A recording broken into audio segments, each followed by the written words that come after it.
Hi guys, this is Shannon at Skip to My Life, and today I want to tell you about 5 items that I've really liked and enjoyed, and then 4 that you may want to pass on. These are all items that are self-care items, personal care, and they're kind of my go-to, so I'm hoping that maybe you get some tips and tricks from these.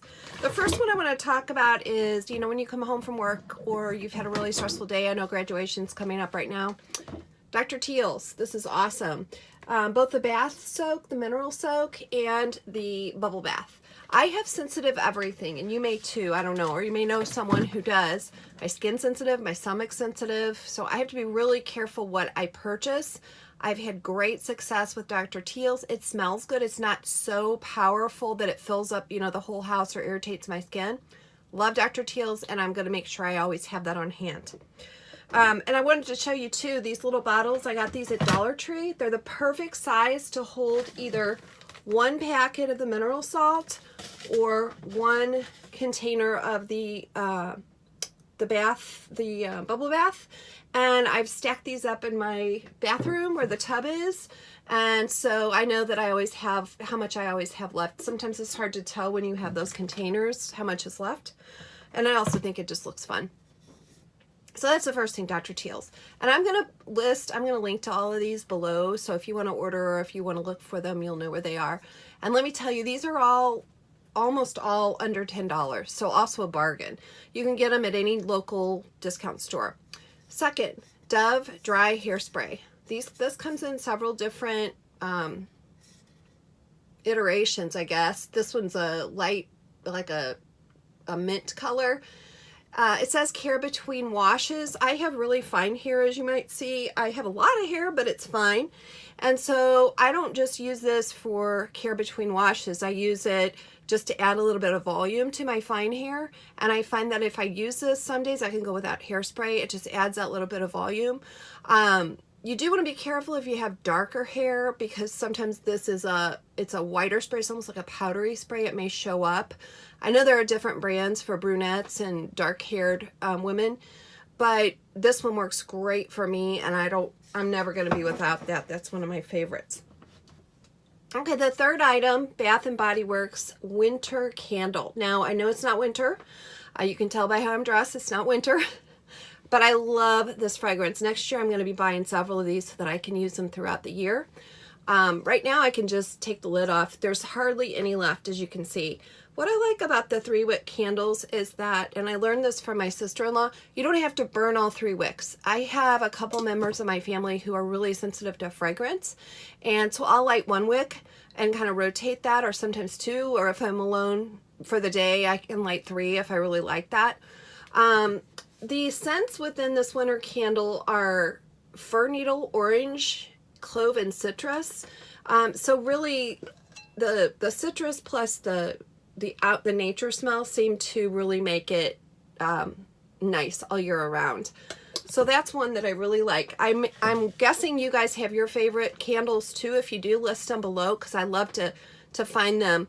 What I'm trying to do is find like 2 or 3 candle fragrances that my family and I really love. And like I said, they have sensitive noses, so that can be a challenge. And then just have those on hand all the time, instead of being, kind of sidestepping tempted to find a whole bunch of different scents. Just sticking to a couple, 2 or 3 throughout the year. Okay. Another thing that I love and that I don't want to be without, this is Neutrogena Hydro Boost Gel Cream for the eye. And Neutrogena has this Hydro Boost line now. They've got face cream, mask, all of that. I really love this eye cream. Now, it's not really cheap for this tiny bottle. It does last a long time, and you hardly need any. But my problem area is usually my under eyes. I get a lot of lines and creases that makeup likes to settle into, and I found that this is a really effective product for me. Love that one. Okay, then the last one, the 5th one I'm going to show you, and I wonder if you guys can tell what this is or guess what this is.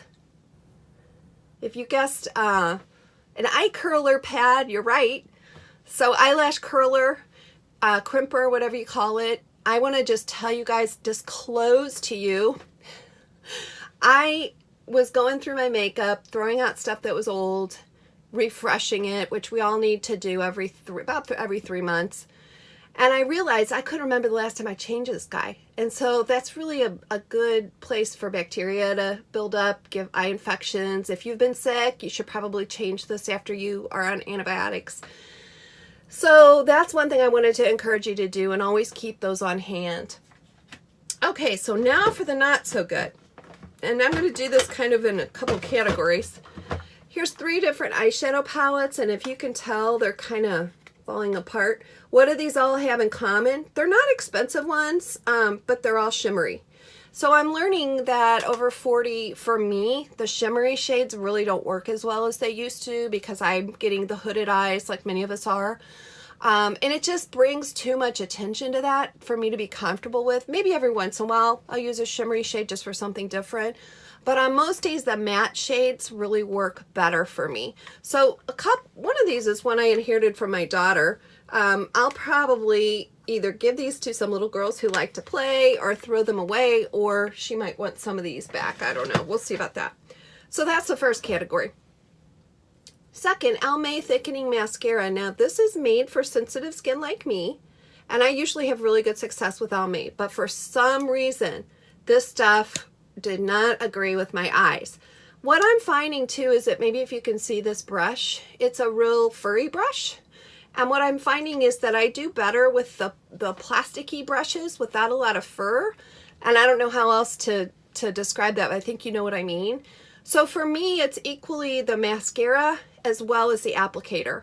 So I don't need to spend a lot on mascara, but lately I'm looking for an applicator that, for these, it just seems like they get little pieces of mascara stuck in them. You can see that on the end. They just irritate my eyes. I find that I start getting stuff in my eyes from the mascara, where if I use the simpler plastic applicator, it seems like it just works better for me. So that's my second thing you might want to stay away from.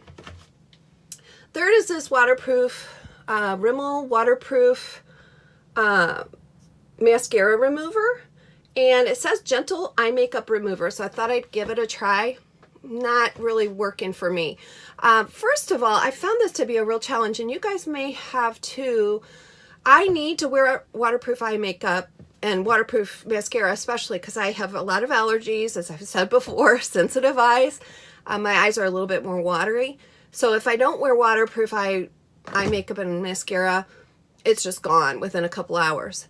That makes it a challenge to take off without damaging the eye. So this product actually stung my eyes, which not really a good idea. Whenever something stings my eyes, I pretty much stay away from it. What I've gone to more is in a Neutrogena makeup cloths that I can really focus, but even more just back to the good old baby oil. I mean, that's what I used when I was a teenager, and right now, if my eyes need soothing or a rest from chemicals or whatever, that seems to work the best. So I'll keep you posted on that. If I find something that I like better, I'll let you know. And then the last category was these compacts. Now you can see this is well loved.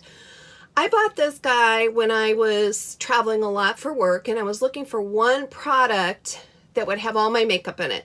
So I just wanted, I was really attracted to this from the small size. You can see it's kind of falling apart. The case wasn't real sturdy.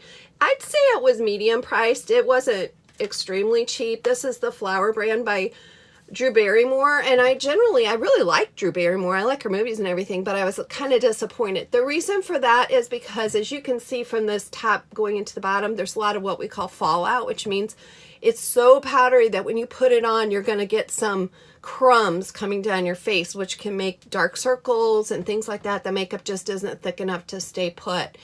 So I ended up abandoning this. Now, the whole concept of a compact is great, but I found it's difficult to find one that has everything that I need. So I'm still looking for that one. If you guys have a great product that you found works, let me know. So like I said, I will link to all of these below. I'm really glad you came today. I hope you got some great ideas. Make sure to share others so we can all learn from each other in this voyage that we're on, and make it a wonderful day.